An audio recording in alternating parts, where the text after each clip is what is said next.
It works. Wonderful. Wonderful. Thank you so much for being here. Uh, Brilliant.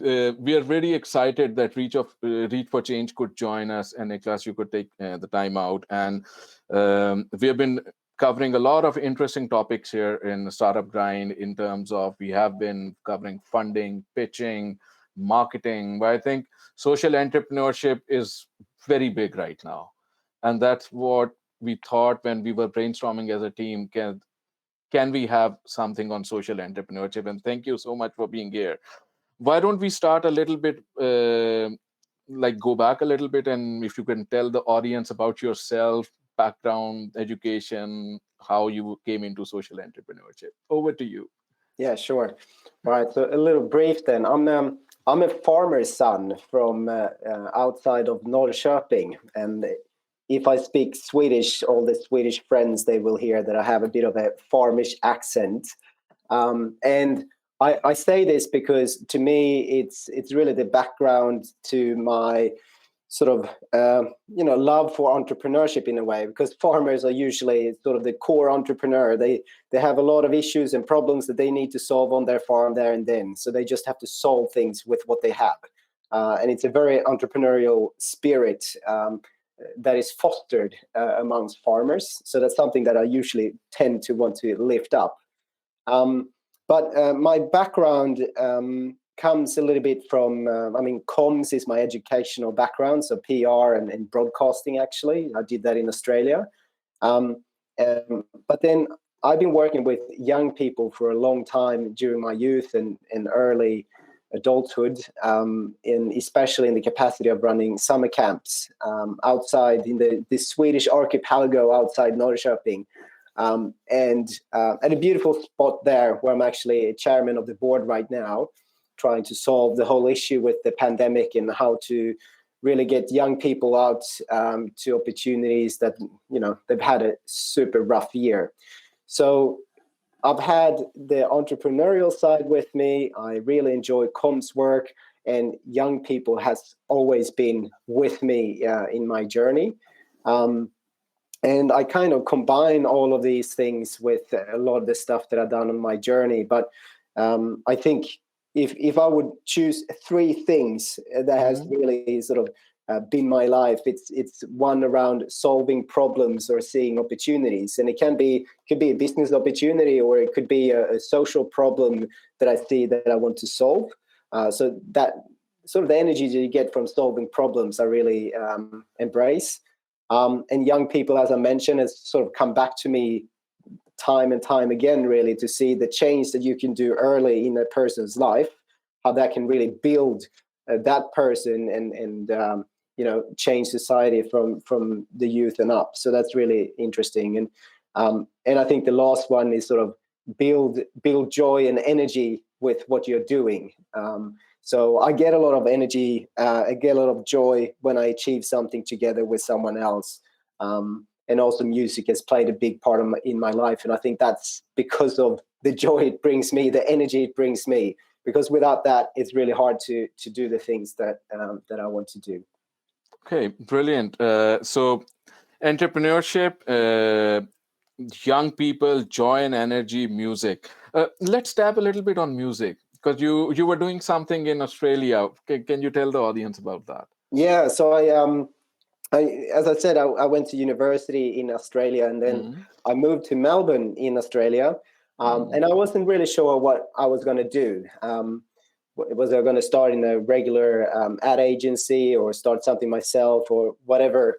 And I was sitting there together with my friend, another Swedish friend, actually moved to Melbourne roughly at the same time. And we were sitting there, graduates. I remember vividly that we had these yellow pen pads, the yellow ones. Usually you see them in American movies and stuff. So my friend had bought them because it felt a bit cooler. And we each actually had like nicer pens as well for the first time, since graduation. And we were sitting there at a cafe drinking trendy coffees. And then we saw a tram passed. And then it sort of sparked an imagination or a thought that we had of, creating something sort of out of the ordinary and how to bring joy to the people. And we took an idea from Europe, where we wanted to bring music to unusual places. And Melbourne, there's two things that really stands out for Melbourne. One is trams. So it's a bit like Gothenburg. So trams is like, it's the identity of the city. And then it's the rich culture life and live music. So we decided to combine those two. So we started to invite bands to play on trams. And then we filmed it, and then we uploaded it on our website. And at the time, we started with Vimeo. It was at the time when Vimeo, YouTube, don't know which one we're going to choose. And this project, which it was from the beginning, sort of became a bit of it was part of the music industry. So when a band was going to release their album, they did TV, they did print, they did radio, and they did tram sessions. So tram sessions was the name of the concept, and it was just phenomenal. We've had some of the biggest bands, if not the biggest bands, in Australia, and also some international artists playing on those trams, and seeing that joy and that energy. When you step into the tram, and then you see some. Maybe a bit of a boring corporate office suits or whatever. And then you have this random guy coming in playing really cool music, like good quality music, fantastic music, but just in a tram where you don't expect it. And then at the end, you see that the suits, they kind of join in, and some are starting to dance and all that kind of stuff. So it's a brilliant experience, and something that I really miss actually after moving to Sweden. But could we not replicate it here? We have tunnelbana in Stockholm, for example. I know. I thought about it.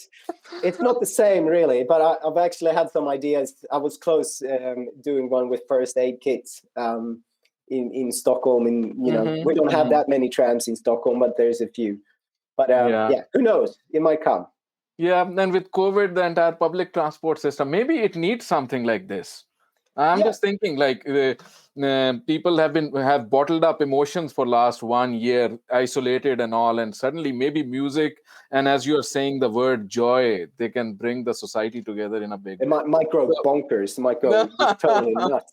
No, but I think you touch on an important point here. Like we started this because it's a fun thing, obviously, but it was also some two other core goals for it. So one was to provide a good platform for new and up and coming bands. So it's a free marketing for them that they can spread and use, and a platform that's a bit bigger than what they can create themselves. But then also the public perception of public transport, because usually, like public transport is not necessarily what people think is the most trendiest and coolest things. But with this, we could be part of changing that. And that was also the value proposition to the Melbourne tram system, which they understood after a lot of convincing, I have to say.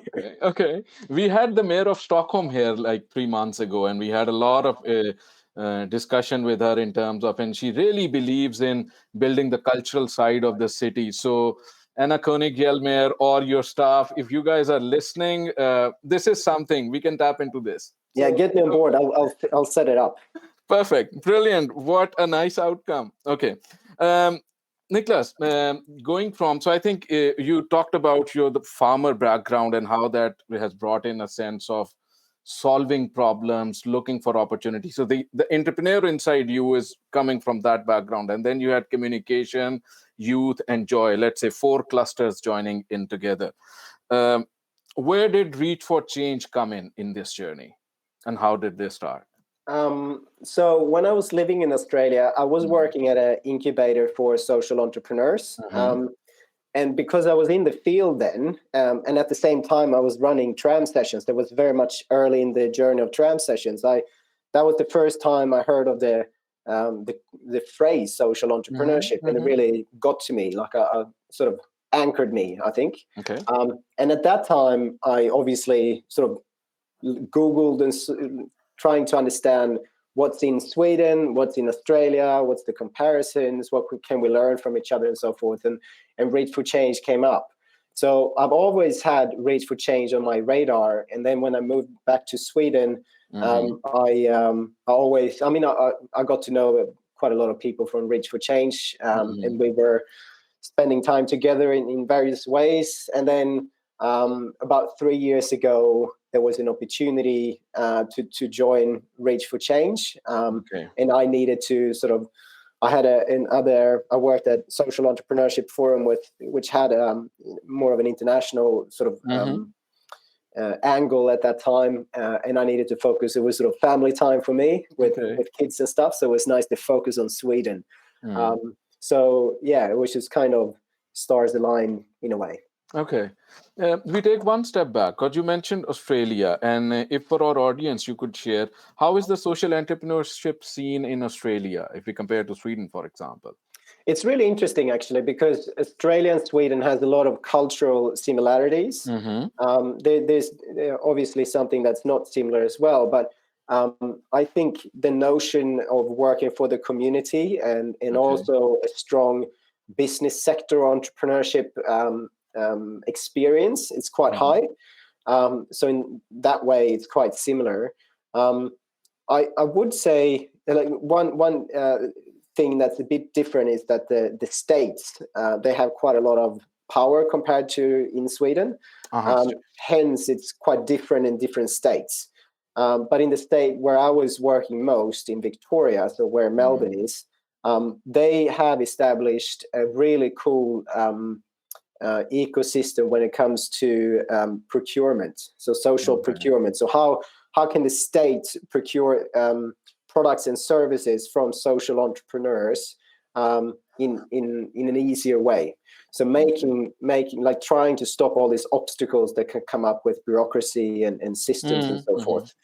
So there's a really interesting organization called Social Traders there, and it was started together with the state government. But anyway, they come quite far. So I think that's something that's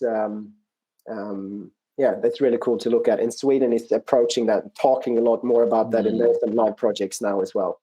Well, I think that's a very interesting point that you bring in, because when we are meeting entrepreneurs in Companion, for example, and many of these have social innovation ideas, it's usually difficult for them to connect it with the state machinery. We still don't have that level of easy access to funding or support infrastructure place. Like if they can find a Lidiga Local, like a place for their friending to run the business, I think that's still very emerging. But if you compare it, you said state is a unit at which Australia operates. So what would be the closest unit here? Would it be a commune or a region in Sweden as a state if we compare it with Australia? Yeah, sure. So it's, the state has more of the overall funding in Australia. So, I guess the regions, they are approaching that. Like they were given the task of running that in the latest strategy from the national government. But that strategy, it hasn't officially ended, but they haven't provided more funding for that. So really it has ended, if you ask me. So that's similar to the states in Australia and Sweden, that the overall the support systems for social entrepreneurs, that's done on a regional/state basis. But then the various municipalities, they I saw even then, and that was, what was it, 10 years ago almost, when I moved back to Sweden, or 8 years ago, that the municipalities that put more emphasis on that, obviously they see more results. So they see more collaborations, and they also see more impact results if they've been working with social entrepreneurs for a longer stint. So the municipalities, they have an ability to really, lift their work and lift the game, I guess. So which means the exact nodal connection with the entrepreneurs will be the municipalities, and if municipalities can work as a cluster in a region, and then regions can get funding. So that's the level. Thank you so much. I think a great insight at an ecosystem level coming for Sweden when we compare with Sweden with Australia.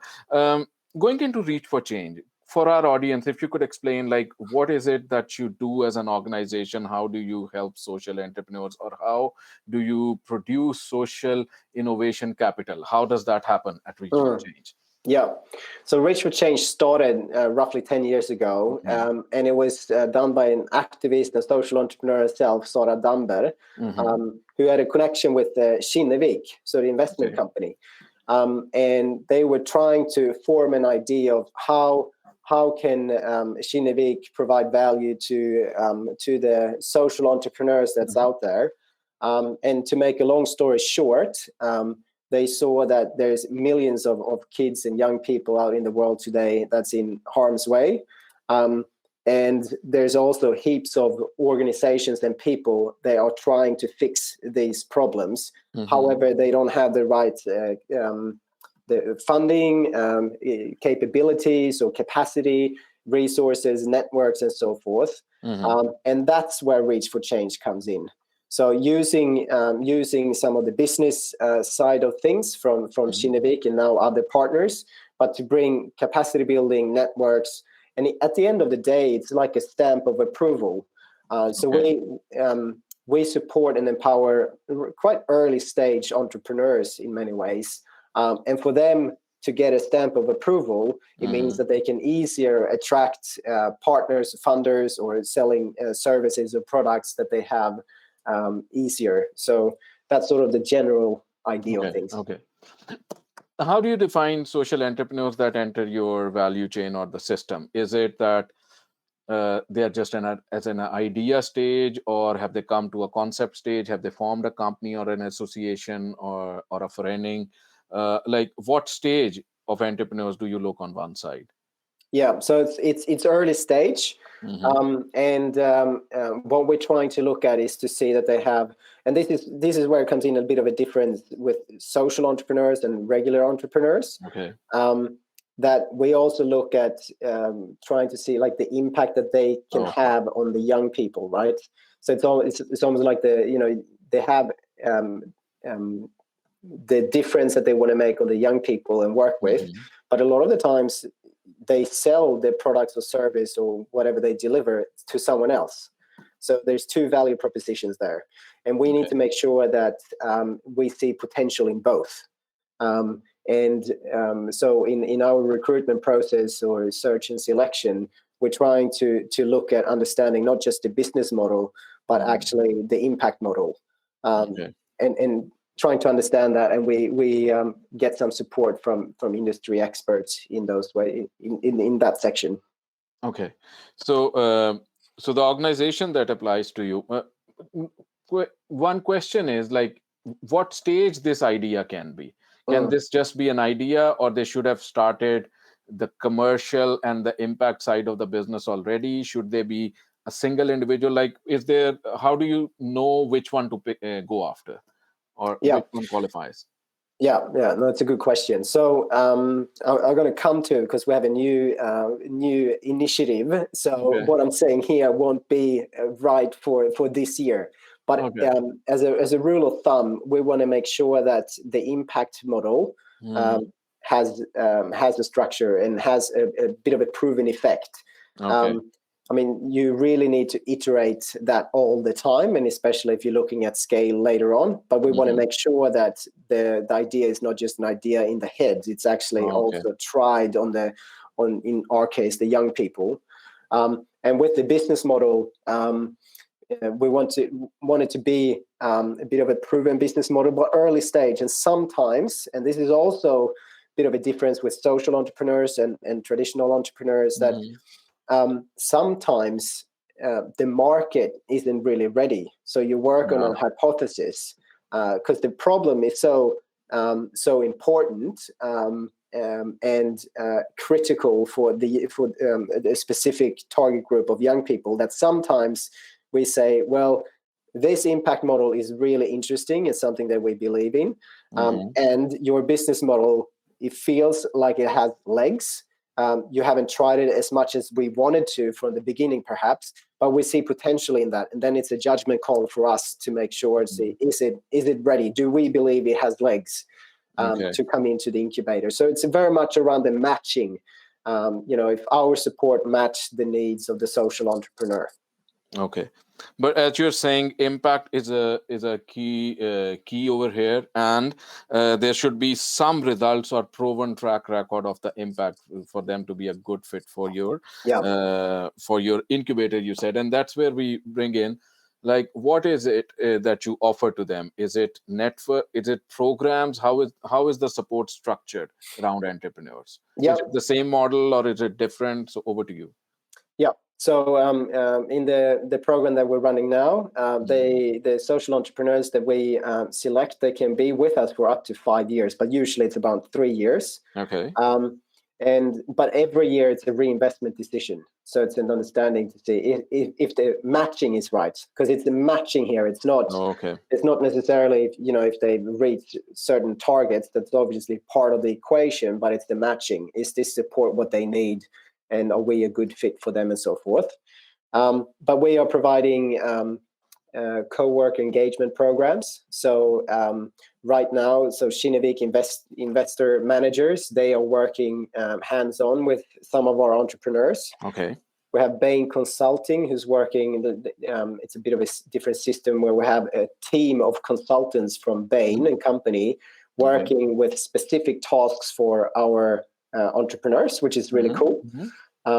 We have Rocher, which is a legal firm, where they can have rolling support on some of the legal issues that they face.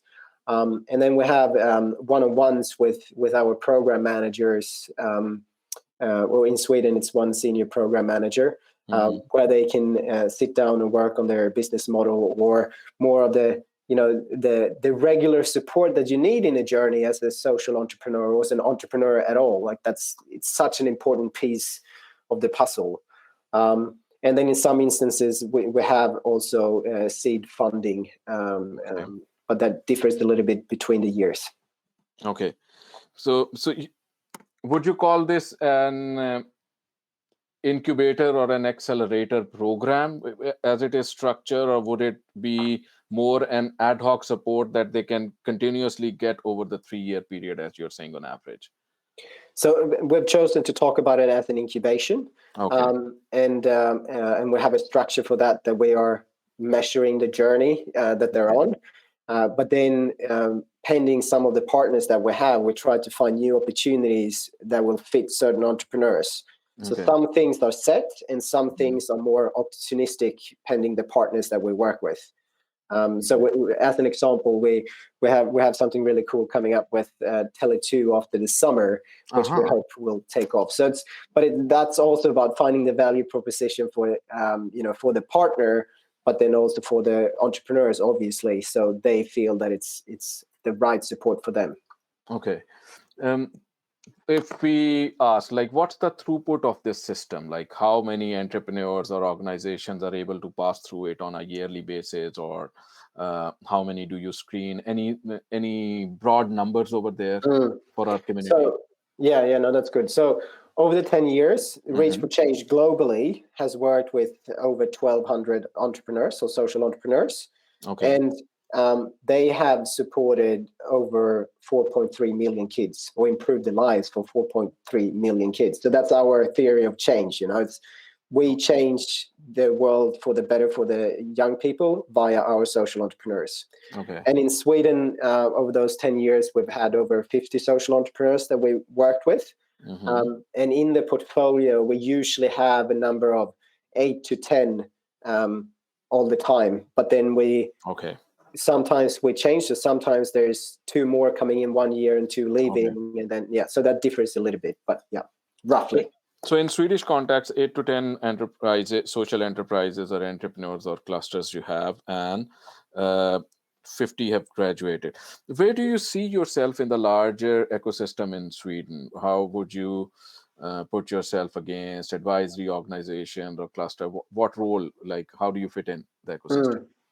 I think we've always been a bit of a parallel to the traditional support system. So when it comes to science parks, and so incubators and science parks and so forth, because they never had previously any focus on the social entrepreneurs or the social environmental aspects. I mean, it's increasing rapidly now. However, I would say that there's a lot of work to be done there. So our role has been to push the boundaries. And now I also see that we can support the traditional support system. So, for example, we've done work with Karolinska Institutet and their innovation unit when it comes to impact measurements and so forth.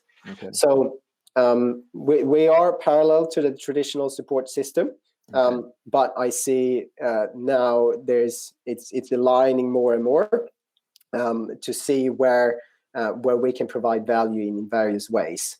But supporting social entrepreneurs is going to be the key thing for us. We are working a lot with the ecosystem to understand, so making it easier for social entrepreneurs to see where to go and where to get the support and all this kind of stuff. And we can talk about that for ages, because there's a lot of challenges that we're trying to solve there. Companion is part of a new Vinnova setup that we're hoping for, just aligning this thing, which would be great. But I just want to mention briefly the new Swedish strategy for Reach for Change. So the next 5 to 10 years, we're going to focus on reaching the children and young people with the most challenges right now in Sweden. And what we see is that they are in areas with socioeconomic challenges. And we also know, like, one of the things that I did when I started roughly 3 years ago was to see the data where we get our applications, because we've always had, the vision of reaching these young people. But it was very clear to me that we haven't received the applications from these areas of a number of reasons. Even we've tried and been more ambitious than many other organizations, and especially the traditional support system, but we don't reach them. And it's not that strange, because we share office in the Kinnevik building in Gamla Stan. I look like I'm a farmer's son, as I mentioned before. It's not like I'm connected to the roots in suburb of Stockholm or Malmö or whatever. So what we are doing now is a new initiative together with the Bling startup. We're going to run a competition together with them that they started a few years ago called Förorten. So this is very Swedish words here now. But the idea is that we combine our expertise and backgrounds, and we take what was a local competition in Järva, so the more Stockholm region, and we're going to take that nationally. So we're going to work in specifically Malmö and Gothenburg as well, and together find these social entrepreneurs and female founders that really can make a good dent in these areas and lift the areas from within, rather than having someone coming in and fix problems for them, because there are already so much potential and ideas and thoughts there. So that's sort of the new journey that we're on, that's a bit more targeted. I think that's very interesting that you bring it up, and I think there's a lot of work going on in the recent couple of years in that direction. We recently had a competition with Break It, and I think Bling was there as well with that Shift Capital. And I think they are in their last round with, what was that, 10 or 15 companies which will now be pitching. 10 companies which will now be pitching to investors. So I think that's great you are taking that initiative. Now, if startups need to come and apply to or kind of align with Reach for Change in these areas, I think one key question is, how do you define the target group in terms of, when you say children and youth, how do you define that? Is it an age that you follow? Yeah. So we try to follow some international guidelines, just because there's so many definitions around age groups and so forth, but up to 25. But usually we are working in the span of, teens. So say from 10 up to 18 is usually, if you look at the companies that we have in our portfolios. But it's more important to see the impact model and to understand what they're trying to achieve. So that's more important than the specific age group. Completely understood. You mentioned also the international footprint of Reach for Change. And if we take that discussion to two sides, let's tap into that. Uh, does that become helpful for the entrepreneurs who are in your system? So question one is that entrepreneurs who are already in your cohorts and getting support from Reach for Change Sweden, do they get in touch with the outside organizational arms that you have? And second is, in how many cases you think these entrepreneurs are local versus international focused? So two things. Maybe it's the same question, but I just put it out there. Yeah, no, good. I think personally that we can grow the collaboration in between countries. Okay. We are working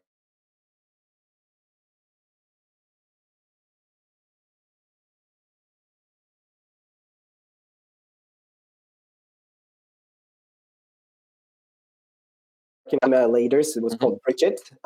So we've had female funders, and they do common joint activities and capacity building and so forth. So the answer to that question is yes, and we can improve it. And I think it makes it easier now also with the tools that we have and the experience that we have from the pandemic as well. And when it comes to making organizations go international, I think here is probably also one of the differences or other aspects that's interesting to really dig deep into. We work with social entrepreneurs who has a deep connection with the target group that they're trying to work with, and a deeper understanding. And sometimes, the local context just looks very different in other areas of the world. So hence making it, a bit more different, because sometimes it's around spreading the solution or replicating the solution, not necessarily scaling the solution. And that can be done via collaboration, or it can be done with replication as an example. But the local context is very important in many of the fields where our social entrepreneurs are working. I think this is very important that you bring the local connection. And I think that kind of goes back and relates to how the funding and support structure is structured when we talked about Australia and then regional and commune levels. Knowing your local problem may be a good way of getting local support for entrepreneurs, so you are hands-on with your thing. And that's where I think I'd like to ask one more question. So Eric, who is the CEO of Norcan, Eric Engler-Nielsen, he was here in December, and he talked about that when they are assessing startups, if I remember correctly from his discussion, they look for three things. It was the startup needs to have impact, which in your case is there as well. But they also like to see that the startup or the venture or the entrepreneur team has a tech focused and a global scalability in focus. The other two, so I do understand that Reach for Change has impact as one of the key criteria. You're talking about that the startups, we look at both the impact and the business side. But do you look at the tech and globalness of a solution, or is it not that much a focus for Reach for Change when you are working with entrepreneurs? Yeah, and that's a good question. Tech has traditionally, it hasn't been a component in the criteria. It's been an element, as many other parts of how you set up your organization has been an element. I think this comes back a little bit to the impact model that I was talking about previously as well. What kind of impact are you trying to achieve?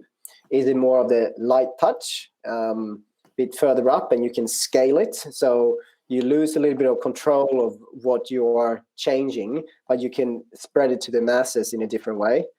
Or are you trying more on a deeper level, which means it's harder to scale? It needs more resources and more heavy lifting. So that's also like something that's important to look at.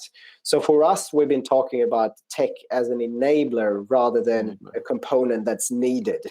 I think that there is there's both an opportunity and a challenge with digitalization right now. That we can jump really far and high and long with tech. But there's also a risk that we miss the deep connection with the target group that we're trying, like who we're trying to solve the problem for, because we are too focused on, the cool app or opportunity that we see with the tech. But if we don't have the connection with the target group, that will be an issue. And there's a lot of organizations in Sweden with that local context, and trying to enable them to do better work and scale their work using tech as an enabler, rather than having someone new coming in with a new app that doesn't necessarily have the experience of the context. We risk missing out on good ideas and really like already proven concepts. Brilliant. I think I'll take a short moment here for the audience. So I think a good point to ponder for the audience who have joined in here, like when you see your venture, are you thinking that this is a tech-enriched venture, or is it built on the tech as the core component, or is tech an enabler to your idea? I think that's one side to look at your venture. And then you brought out a very interesting thought, which is, are you going for impact? So impact can happen both ways. You can go light and scale, or you can go deep and have those connections and solve, as you were saying previous to this point, local.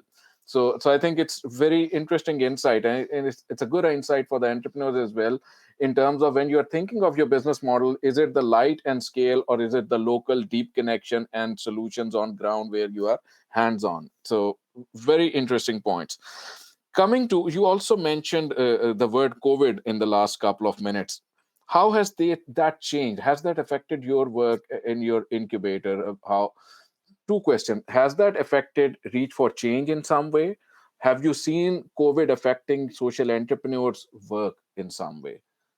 Yeah, who are in your programs? Yeah, good question. So with Reach for Change, short term, it hasn't changed too much. We because we're a global organization, we work a lot online and so forth. I mean, it's the same issues as everyone else. With it's not as fun to be in the basement as in being with my friends at work.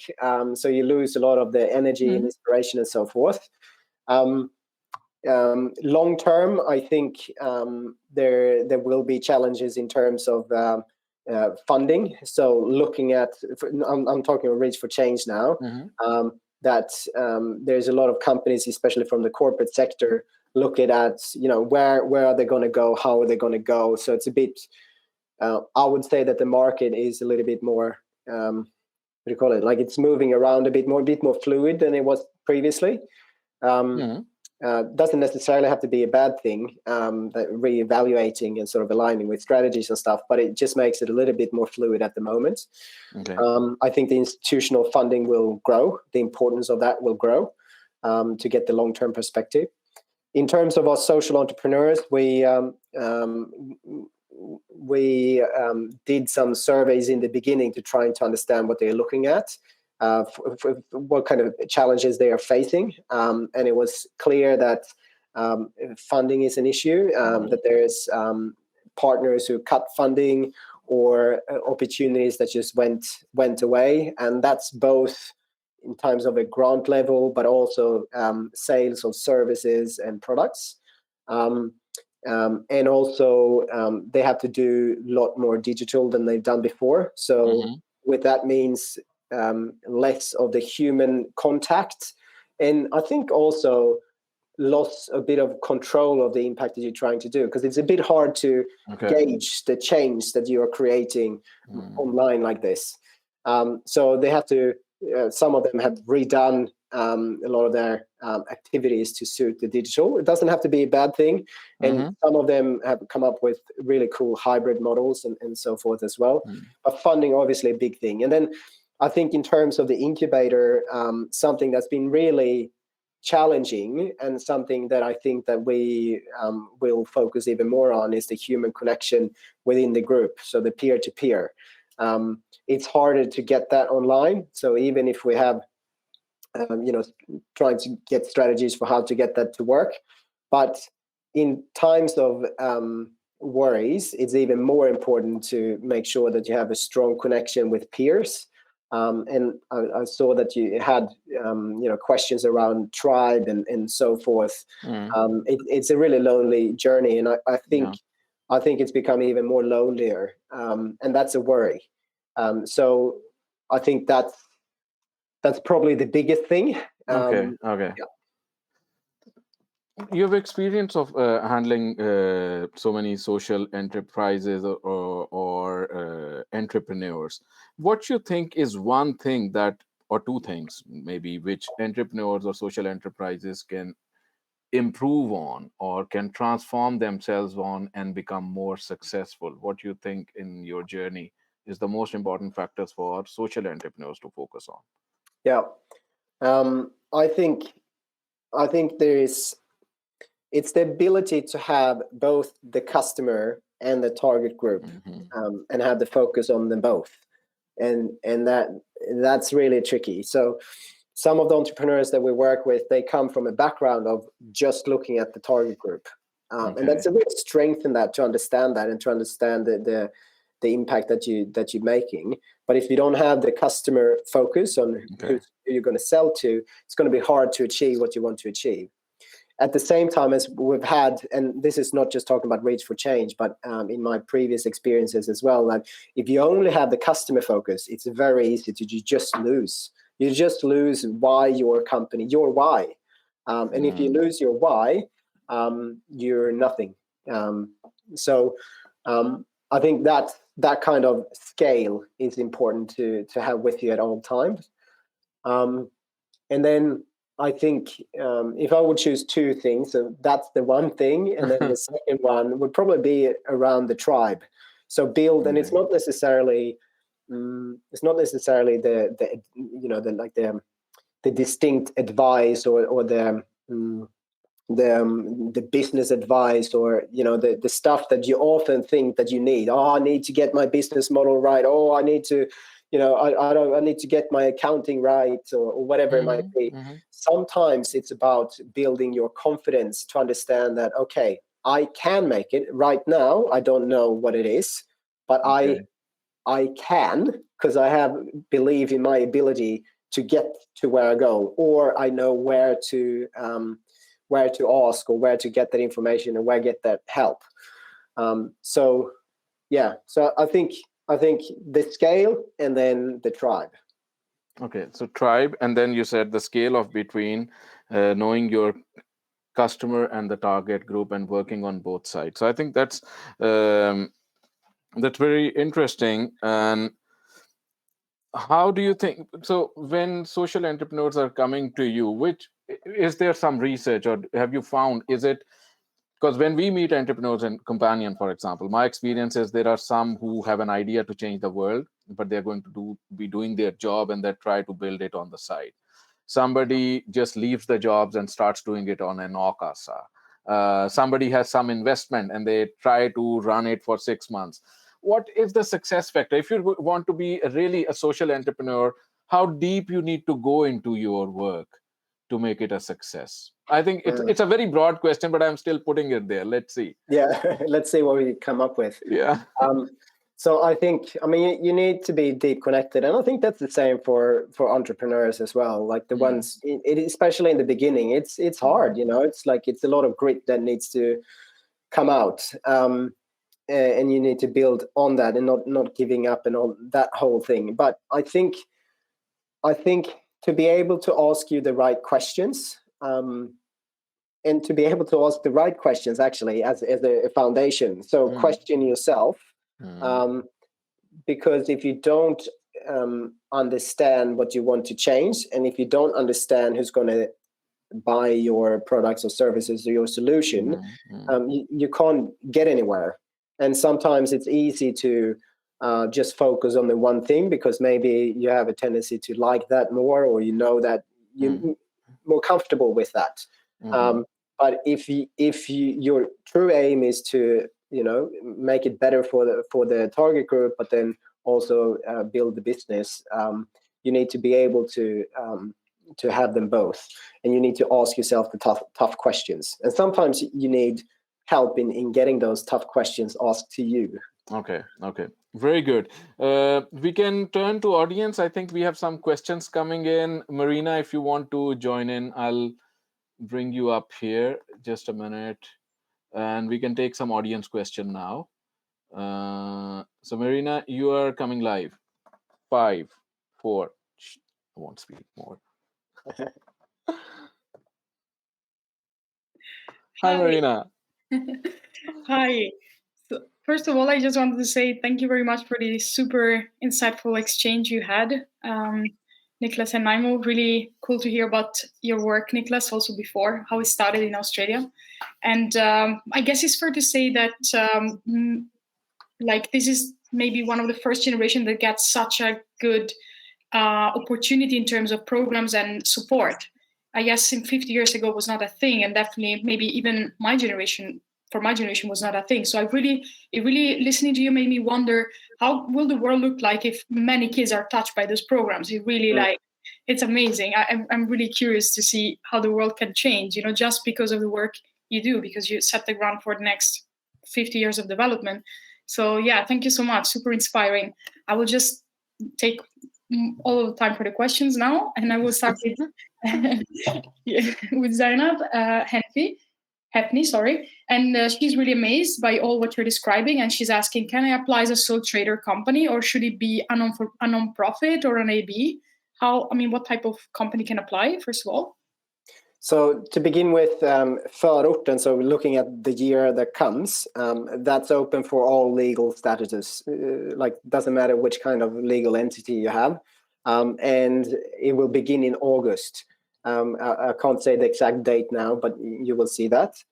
Otherwise, in the portfolio, many of them have a non-profit status, but sometimes they have a company that's owned by the association. Okay. So great. So Zainab, I think if you're a sole trader, you can apply. It's much easier to say yes. Yeah. Yes. That's great. No, that's in August. Yeah. Misunderstanding.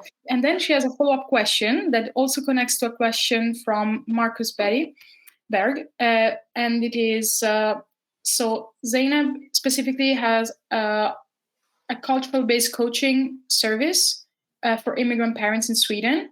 And through her service, they learn how to build a healthier relationship with their kids. And her focus group is immigrant parents. So would this be considered an impact on young people's life? And is that eligible? I think it can be. Obviously, it's hard with sort of light information, but at the end of the day, it's the impact on the children. So if you can find indicators and understanding like the theory of change, of how you have impact on the children that you want to have impact on, then yes. And maybe we have some online tools that's free at the moment. We can maybe send that in a link or an email, send that out.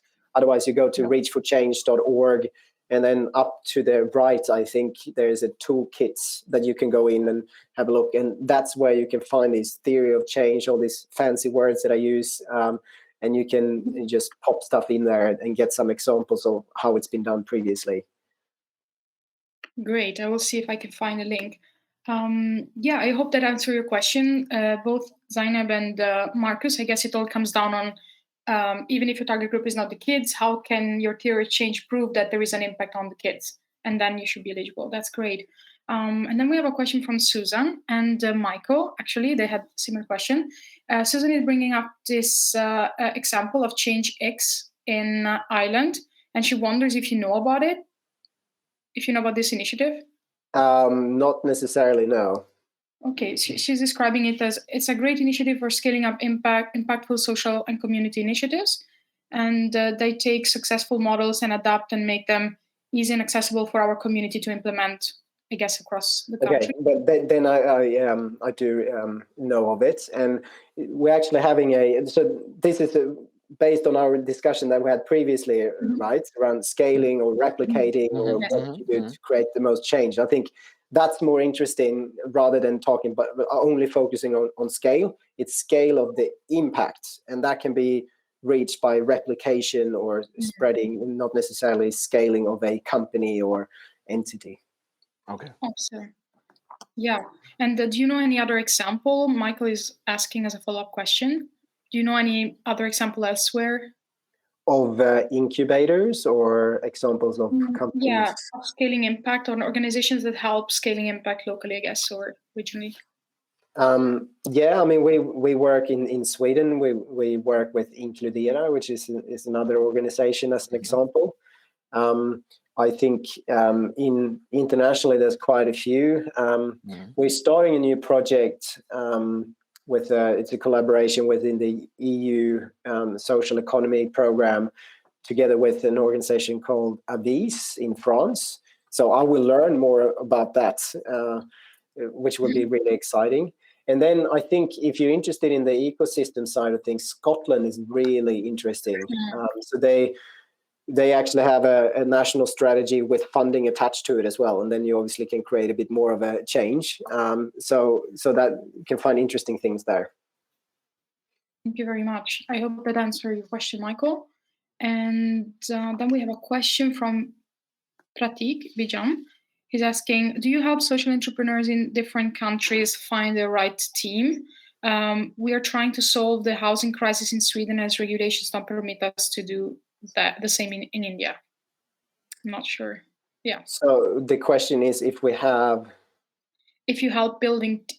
entrepreneurs building a team as well as part of your program. Like cross borders kind of thing, or that's a good question. I guess Pratik can answer in the chat if he's listening. But I think what I can say in general, a lot of the times the social entrepreneurs who's in our programs, they grow. So building team is sort of part of the process. So yes, we support that. When it comes to internationalization, so if we have an organization we work a lot with early stage, so a lot of the times they don't start our incubator with offices in other countries. However, it is a bit different though. When I say that we work with early stage, in Ethiopia, as an example, we work with rapid scale programs, so a bit different. So the markets are a little bit different, but he's based in Sweden, so he's looking for, I guess, co-founders, and I guess he's needing help to find more. And is this something that he can rely on to reach for change for? Not connecting necessarily. So you can go and have a look at the website and see if there's any social entrepreneurs there who fit the criteria, if you want to do a joint collaboration or so forth. But we are not actively connecting funders or co-founders. No. Great. Yes. Thank you very much. For now, those were the main type of questions. And I guess we can. Oh, it's 2 already anyway, so we shouldn't board. Otherwise, I have other questions. Perfect. Brilliant. I think really good questions and really inspiring work at Reach for Change. And what an inspiring background you have, Nicklas. I think the way you put focus on communication, entrepreneurship, joy, and youth, I think that's sticky. That it's stuck over here. So I think it's good, and it's good to have a focus like that. If you are a social entrepreneur, like define your 2 or 3 main areas where your focus is. So really, really thankful to you for being here and on Startup Grind community. Thank you so much, Marina, for taking the questions. To all the community out there who have been engaged in this discussion, and the Startup Grind Stockholm team. And our partners like Companion, Dev Relevance, guys, thank you so much for making this a success. We'll stay in touch, and let's do great work together. Yes, thank you so much. Nice to meet you. Thank you so much. Thank you. Bye-bye. Bye. Bye, everyone. Bye-bye.